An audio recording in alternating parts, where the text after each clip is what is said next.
Today on Filtered, a British politician makes an AI clone of himself, and voters hate it. France's most famous sparkling water brand faces a purity scandal that could pop its image. Crypto's richest man is pulling every political lever to get a Trump pardon, and maybe a U.S. market comeback. A neo Nazi network says it's thriving in the Trump era. And Don Jr. posts a bizarre White House dildo Photoshop that mashes politics and provocation. All that and more today on Filtered with TJ Walker.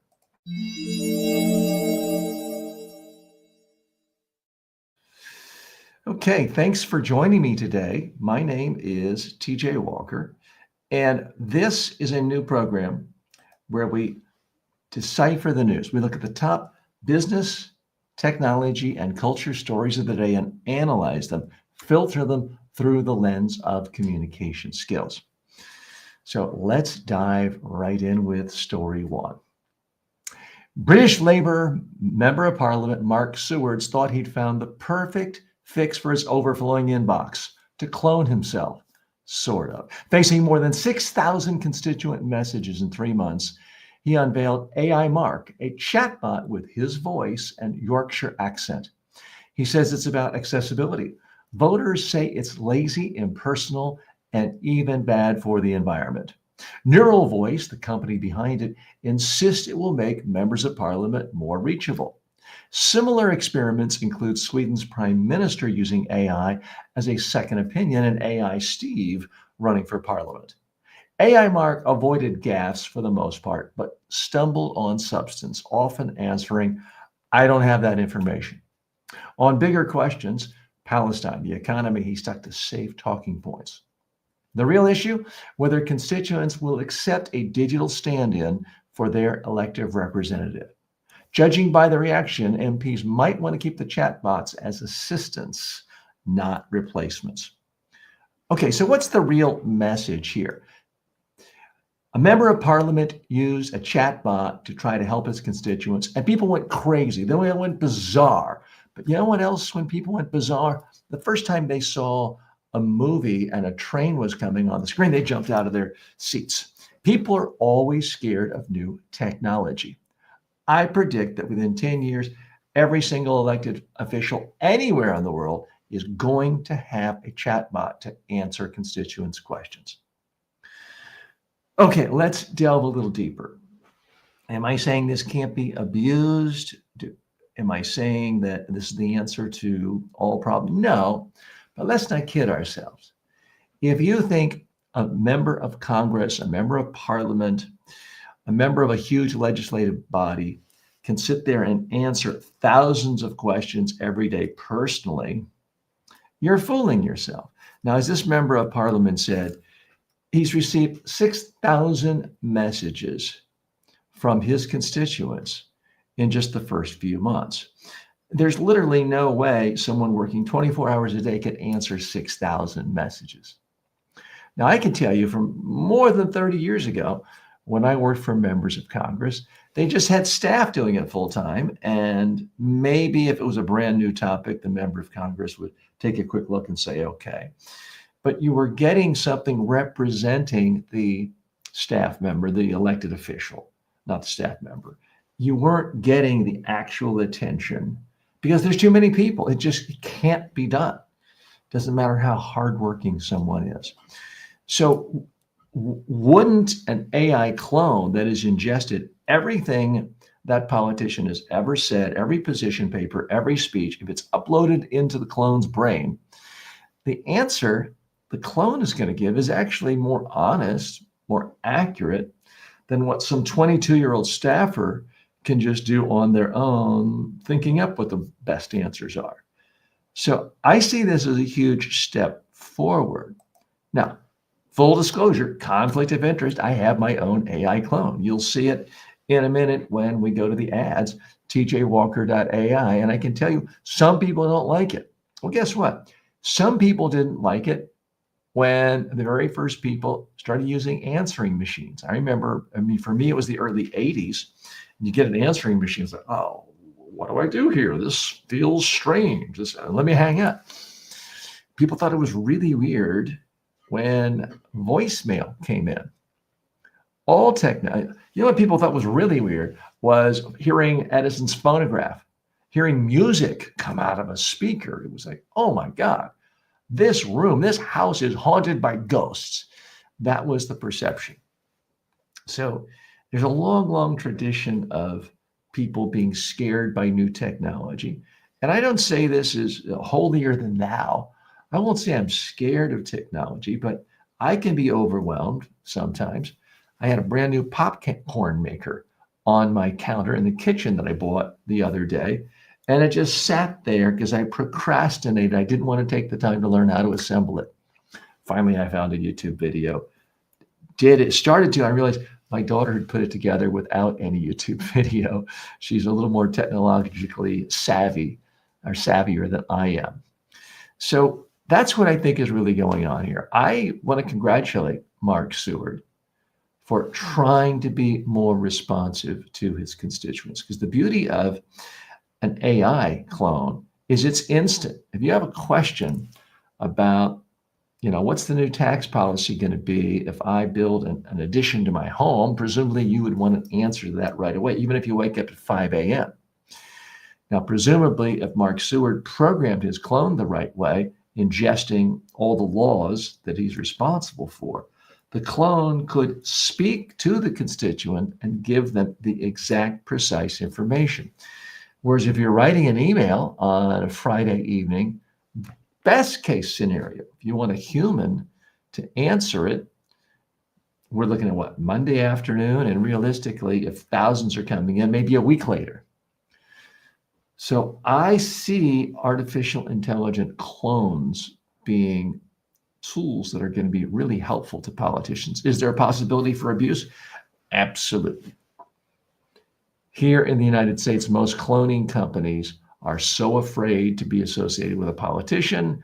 There's legislative reasons for them being against it too. They don't want to be seen as influencing elections unfairly, because what is possible in the future, and I hope this doesn't happen, but it's certainly possible that a politician could create a digital clone, not just their voice, but their whole body, their visuals, just as I have with tjwalker.ai, track everything about you from your Facebook post and your social media post, know exactly where you stand on every issue, know exactly the people you hate, the positions you hate, what you love, and then tell you exactly what you want to hear.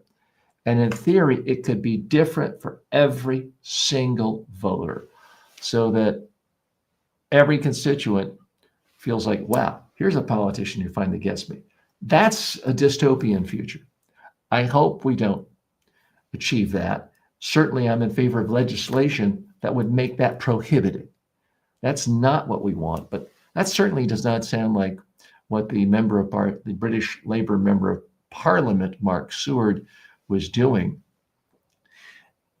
It is accused of dodging tough questions. Guess what? When you write a letter or an email to a typical member of Congress or Parliament, they don't go out of their way to stick their neck out on tough, controversial issues either. One of the charges from constituents is that it's impersonal. It's seen as lazy. Okay, I get it. It's not as good as a true one-on-one conversation. But you know what else can be impersonal? An email, a form letter. All of those things can be impersonal too. So why do we have a bias against the new? Well, it's human nature. We're hardwired to think the new technology is somehow the end of the world. When people saw cars coming the first time without horses, they thought, what kind of satanic instrument is this? How could you possibly have a coach moving without horses pulling it? So there's always this fear of new technology. I give Mark credit for being willing to get out there first. And my prediction is a lot of the politicians who are going tut, tut, tut, tisk on you, within 5 or 10 years, they are going to be doing the same thing. It's kind of like ATMs. I mean, I'm young enough to remember when If you wanted money from the bank, you had to wait for bankers' hours, 9 to 5 or 9 to 4, wait in line, the door would open, wait in another line to a teller and say, "Hi, I would like my $20." Then ATMs opened up, and a lot of people are like, "Oh, this is awful. This is so impersonal. I don't get to talk to Sue, my favorite bank teller." And yet now, imagine going back to the days when you could never get cash without going to a bank. How wildly inconvenient that is. You've got to have cash to pay for some ticket. It's 10 o'clock at night on a Friday night. You're getting ready to go to the big show. There's an ATM. You want that cash right away. You're suddenly not worried about not being able to talk to Sue, your favorite bank teller. And that's how I think this is going to evolve as well. It is so massively convenient to be able to talk to a chatbot versus having to wait for the physical person to talk to you. I think that is what is going to be completely overwhelming in a positive way, and why I do in fact predict we are going to see more and more politicians, mayors, legislators, senators, and yes, presidents of countries using chatbots. Let's head on over to issue number 2. Perrier water scandal. France's most famous sparkling water brand may be losing its sparkle. That's right, may be losing its sparkle. Perrier is under investigation over claims it illegally filtered its natural water, something EU law says must be bottled exactly as it comes from the ground. Le Monde and Radio France revealed at least a third of France's mineral water brands, including Perrier, used microfiltration to remove contaminants after years of climate-driven droughts lowered aquifer levels and increased pollution risks. The problem isn't safety, the water's drinkability, but marketing. Filtered breaks the pure from source image Perrier sells nationwide. Nestle, Perrier's parent company, admits using banned methods in the past, but insists the water remains pure and legally compliant. A decision later this year could strip Perrier of its mineral water status, a first in its 160-year history. If that happens, the world's green bottle icon might have to rebrand or bubble out of the market. Okay, so what's the real message here? If you buy into the hype of this water is great, or this is all natural, or this is mineral water, you are fooling yourself and you're making other people rich. Have I ever had a Perrier? Sure, the bubbles taste good, but you can make that at home as I do as well with a canister of CO2. It's not hard to do. People fool themselves about water all the time. I see people eating garbage food, processed food, McDonald's fries, the worst processed carbohydrates, and then, "Oh, that's not filtered water. Oh, I have to have bottled water." It's absolute nonsense. In most parts of the modern world, even tap water is 1,000 times healthier for you than most highly processed food you put in your mouth every day. So let's go a little deeper. Let's dig deeper here. What's going on? Now, I like the fact that the European Union likes to protect its citizens and does, in fact, have regulation. In Europe, you can't just say, "Oh, that's a regulation, that's bad. The private sector always does things better." Well, no, they don't buy into that. They want consumer protections and they want honesty. And apparently, Perrier can't just dip down, get the water from the ground, put it in a bottle and give it to you. Things have to be done to get that nice, consistent sparkle. I'm not particularly bothered by that. I think a far bigger issue is the tremendous waste to our environment of having to make the glass, transport the glass, ship the glass bottles, put the metal on the top, and then yeah, the glass is more recyclable than just plastic, fine, although they put it in plastic bottles too. But you have to spend all the energy it takes to take the recycling bottles away to a plant, recycle them, We would all be so much better off if we simply drank tap water, and fine, get a filter. I use a Brita filter at home. I'm about to put a filtration system into my home so that it's really has no chlorine taste in it at all. But that's so much better for the environment by and large than any bottled water. I'm not picking on Perrier. And I do remember many decades ago, there was a benzene crisis. But what Perrier does, and all bottled manufacturers do, is they play on a fundamental weakness in human beings. We are designed to try to spot risk. So we think, oh, I saw dirt in my water. There's dirt in my toilet, or the water's a little bit dirty coming out of my sink. Oh, wow, it's so risky. So much safer to have water come out of this bottle when it is not necessarily any safer. Because here's the thing. I remember I've worked with a number of water companies that are US based and based in France.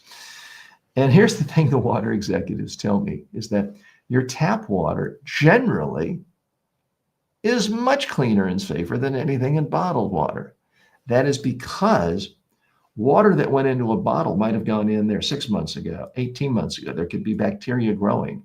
The bottled water may have been perfect when it's put in, but it's in a warehouse, different heat extremes, rats running around peeing on it. And versus the water out of your tap was tested today by your local water officials most of the time.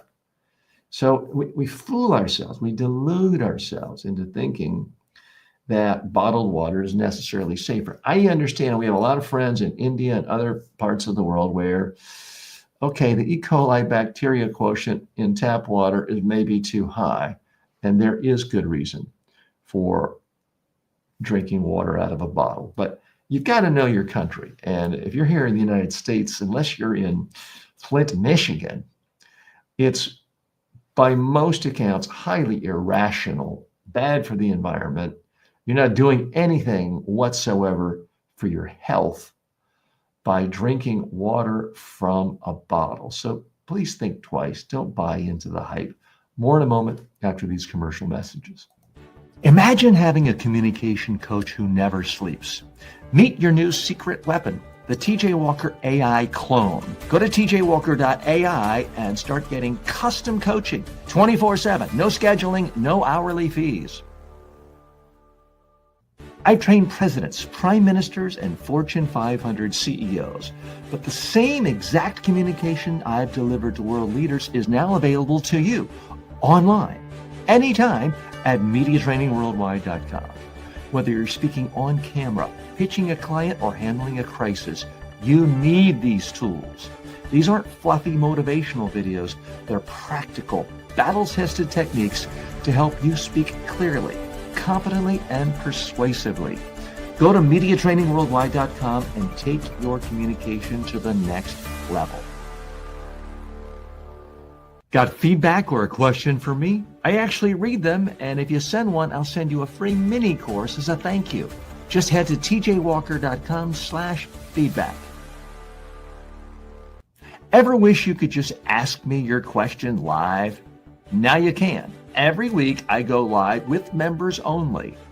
On YouTube, it's called TJ Live. I review pitches, fix presentations, and answer your questions on the spot. It's interactive, personal, and hands-on. If you want real-time coaching in a small group setting, go to tjwalker.com/live and become a member. This isn't passive content. It's a two-way conversation. Want to make sure we stay connected even if YouTube deletes me again? Join my newsletter at substack.com/@TJWalkerSuccess. It's free, fast, and packed with exclusive insights. Okay, story 3, crypto billionaire pardon push. CZ Zhao, the billionaire founder of Binance, is mounting a high-powered campaign for a presidential pardon. And it's as much about business as it is about freedom. Zhao served 4 months in federal prison after pleading guilty in 2023 to money laundering violations that let sanctioned countries and terrorist groups use his exchange. Well, now he's out, and his team is deploying lobbyists with Trump world connections. He's flattering the president in podcasts and even striking business deals with Trump's family crypto firm, World Liberty Financial. Critics say it's transactional politics at its finest, or worst. Reward a convicted felon and his company in exchange for business benefits. The stakes are huge. Clemency could restore Binance's ability to get U.S. licenses and compete directly with Coinbase. Zhao dismisses any link between the pardon push and Binance's Trump-connected deals. Yeah, sure. But admits he studied past clemency cases as a playbook. The White House has both Zhao's and Binance's applications on its desk. Okay, so what's the real message here? The idea that this criminal who started Binance, who is part of an organization that let terrorists launder money in America, can now just get a clean slate on his record and be treated like a respectable businessman and do whatever he wants because he's willing to pay off the Trump administration is sad and pathetic. But worse, it's not paying off the Trump administration, it's paying Trump directly and his family and his henchmen. Folks, this is what institutional bribery looks like. This is what a third world dictatorship looks like. You don't even see first world dictatorships run like this. This is really petty Annie, pathetic criminal stuff here. And it says a lot about America's decline. Okay, let's go a little deeper. So this Binance founder wants a pardon. Now, he's not in prison anymore. He did serve 4 months. But by getting a clean slate, it opens up his business to really do whatever it wants in America again, to run around wild. And it's sending a message to really every criminal in the world that, hey, you can violate any crime you want in America. Maybe short of murder or pedophilia, but maybe not. You can do whatever you want, even if you are tried, even if you are indicted, tried, and convicted, even if you serve time, that's okay. Just hire a bunch of lobbyists, pay money here, put green in this hand or crypto in this hand and this hand and this hand. You do enough and you can have a pristine image again. Chances are you'll probably be at White House dinners, state dinners. You may have photo ops. You may be next to the president for the right amount of money. Now, this is what mobsters do. This is what third world dictatorships do. And we are increasingly seeing this in the United States. It's sending a clear message to the rest of the world. The United States is no longer a country of laws. The rule of law need not apply here. We are run by the rule of mobocracy. If you want to pay off the mob boss, you can essentially get whatever you want. That is the new rule being communicated to the world. So what's the personal development message here for you and me? I want you to have integrity because A, you'll be able to sleep better at night. B, you're going to do well in any environment unless you run afoul of a mobster or a dictator. But in most cases, there's always going to be a place for you somewhere in the world because most people, I believe, want to deal with honest, ethical people. If you have a reputation of following laws of your nation and of the international community and doing business reputably, I think there's going to be a place for you. Can you get away with stuff? Yeah, I guess. I can tell you, I personally don't even want to serve 4 months in prison. I don't want to spend one night in prison. And thus far, I've been able to do that in my life. Avoid even walking into a prison other than on an historic tour like going to Alcatraz as a museum. So I don't know how these people live with themselves, frankly.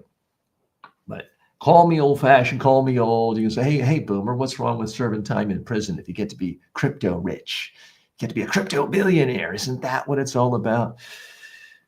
Well, maybe not. I'm going to be following this issue from time to time. I would hope that you would take a good look at it as well. And remember, all corrupt regimes fall at some point. At some point, they go too far, and there's a backlash. And then the henchmen who were in go on the outs, and it's often not pretty. Just look at the Nuremberg trials to see how people who really had a lot of high power and prestige in one culture moments ago were seen and held up in international disgrace. And I think we're not that far away from those times. Welcome to the program. I'm TJ Walker. This is Filtered with TJ Walker. Every single day, and even on Saturday, I'm recording this on Saturday and we're live on Saturday. I look at the top business, technology, and culture stories of the day, filtering it through the lens of communication skills, what messages are being sent, received, how it's being communicated, all with the goal of improving your personal development and your personal success. So that's what we're about right here on this show. And I'm very happy you joined me today. We try to do this every single day. The show is going to be launching for real. We're in a soft launch right now, but it's going to be an audio podcast on all platforms. And it's going to be launching officially September 2nd. So please mark your calendars. It'll be on every major social media platform, every podcasting platform as well. Okay, let's go to issue 4 today. Neo-Nazi surge. The Aryan Freedom Network, a neo-Nazi group run by Texas couple Dalton Henry Stout and Daisy Barr, they say that Donald Trump's return to the White House has turbocharged its growth. Founded just a few years ago, AFN mixes Ku Klux Klan traditions with modern extremist recruitment. Leaders claim Trump's rhetoric on immigration and Western values has boosted membership, while his pardon for January 6th rioters and a shift of federal resources away from domestic extremism have lowered the pressure from law enforcement. AFN denies promoting violence, but tells followers to prepare for a racial holy war. They hold swastika burnings and they stage armed gatherings. Researchers tracking the group say it's a footprint, and the footprint has expanded nationwide through rallies, flyers, and alliances with other white nationalist factions. While Trump's team denies any link to white extremism, analysts warn that extremist ideas once relegated to the fringes are bleeding into mainstream right-wing rhetoric. As one AFN leader put it, our side won the election. Okay, so what's the real message here? This constant messaging coming from Trump that all diversity is bad, I have good genes, I'm a natural genius, these immigrants are disgusting, sick, pathetic, maybe rapist.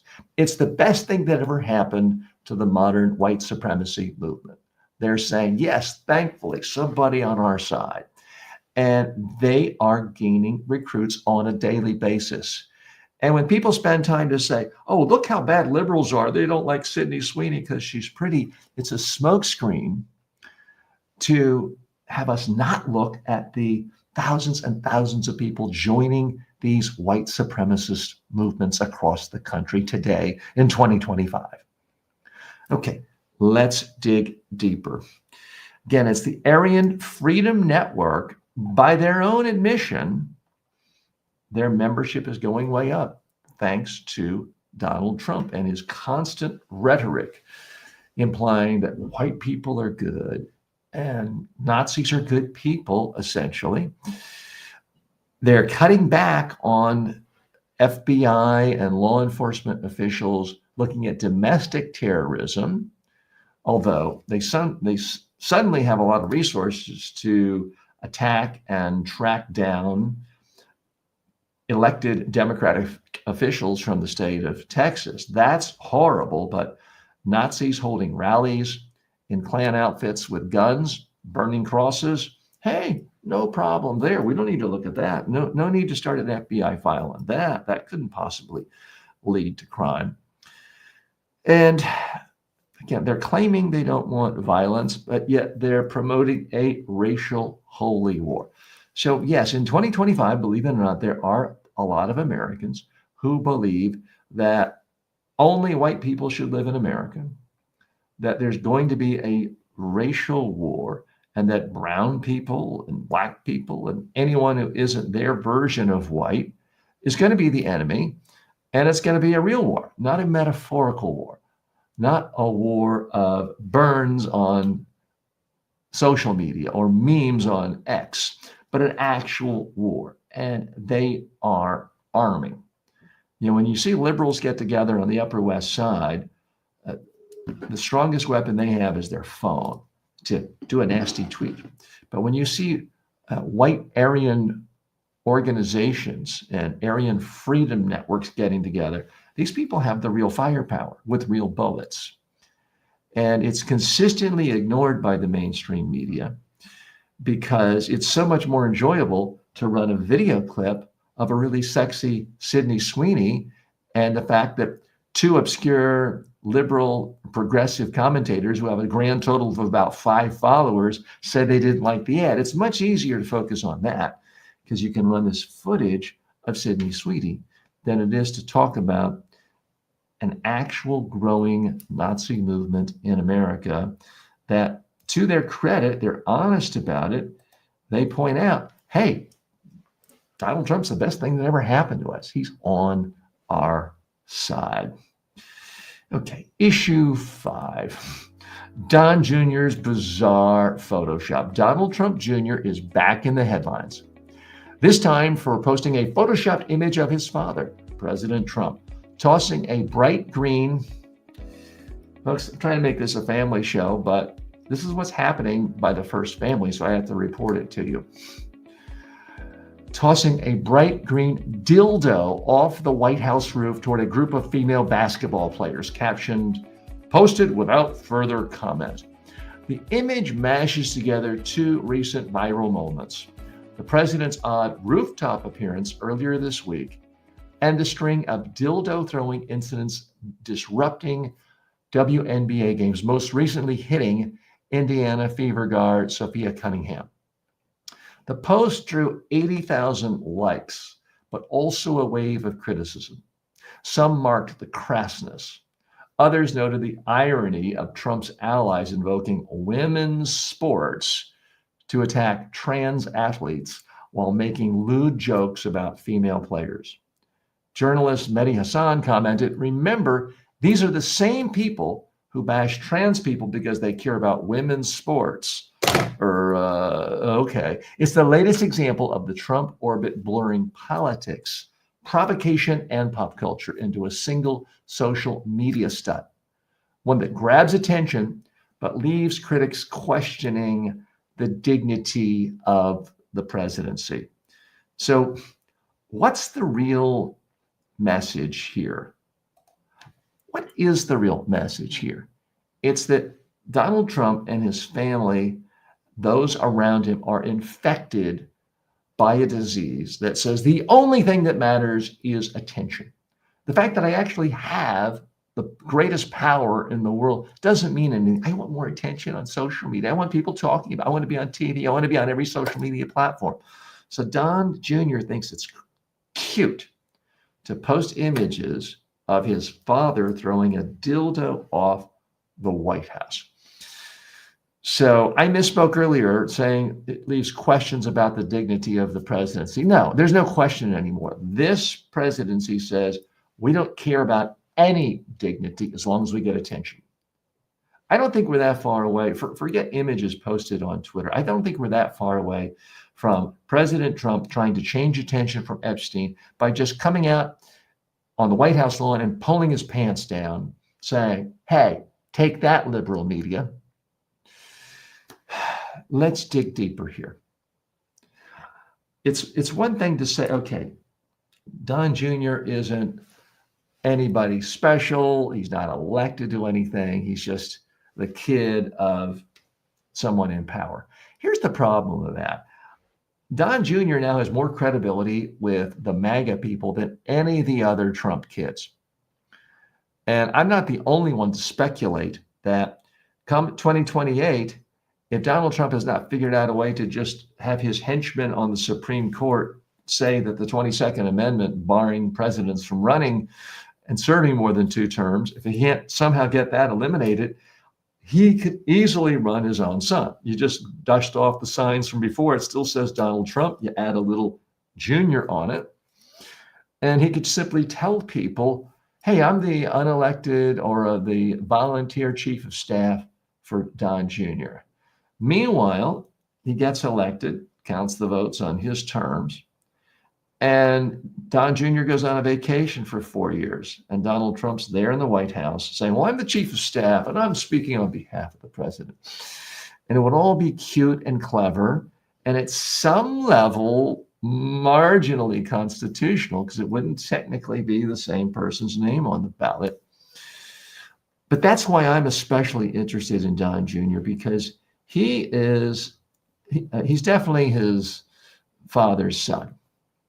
He's definitely got that trolling instinct. He doesn't seem to have the charm, if you're willing to grant the senior charm. He doesn't seem to have the charisma of his father. But as far as being willing to say anything, do anything, if it meets one criteria, the criteria is, does this piss off a liberal, a Democrat, a centrist, a progressive, someone in any media organization that doesn't back me? If it pisses them off, I'm all in. And the problem, if that is your only guiding principle in life, there's just not many guardrails left. There's just nothing. At some point, you inch closer and closer to saying, I hate N-word, or you start saying Hitler's great. If your only criteria is pissing off people who are not automatically extreme right-wing, there aren't a lot of guardrails left.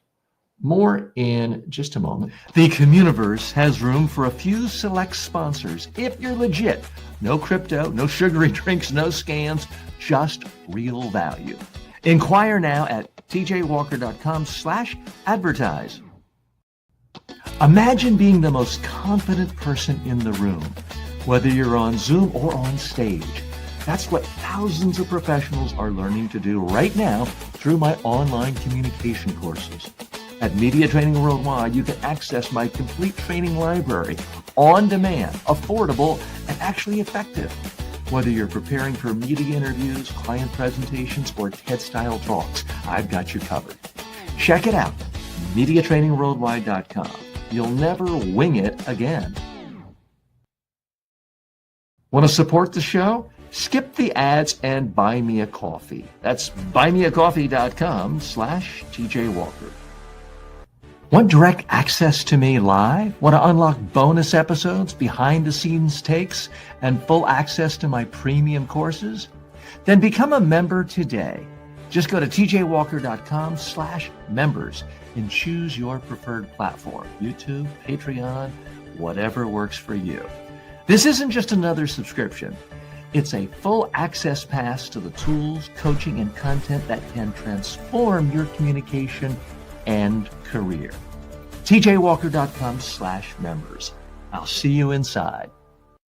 Want more? Grab my 5-book success library for $9.95 at tjwalker.com/books.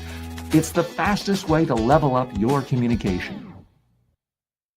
For years, people have asked how they could get one-on-one coaching from me inexpensively. Well, now you can, anytime, anywhere with the TJ Walker AI clone. It's like having me in your pocket, ready to help you prep for a speech, polish a pitch, or calm your nerves before a big meeting. You talk to it, it responds like I would, based on my real-world coaching of thousands of leaders and communicators. Check it out at tjwalker.ai. It's not just smart, it's personal. Welcome back. I'm so happy to be here with you today. But confession, my initial plan for this particular hour is to be off playing pickleball today. I've just moved to a new community in Palm Beach County, and there's a lot of pickleball courts around here. It is my preferred sport, but it's raining today. It doesn't usually rain in the morning here very often, so I'm hoping to play later today. I hope you have a great weekend and take some time off and enjoy and relax. I actually find this relaxing, so don't feel sorry for me working today. The goal here, the plan is that I come to you every single day looking at the top 5 stories of the day, and together we learn a little about what's going on in the world and improve ourselves too. Because it's so easy to just doom scroll, get depressed, say, oh my gosh, the world is going to hell in a handbasket, and to just get down. What I'm trying to do with this show is to be uplifting. And yeah, there's some negative stories. We talked about Nazis today and obscene things happening on the roof of the White House. But I hope that underneath that, you see positive messages to help you communicate effectively so that you can be more successful in your career. And related to that last story, here's the fundamental issue so many of us face today. The number one way of getting attention in the media, in social media, and therefore followers, and therefore advertisers, and therefore supporters, and therefore money that flows from that, the number one way of doing that is by fomenting outrage, by getting people outraged. And the easiest way to get people outraged is to just lie or distort, to say, here's somebody I don't agree with.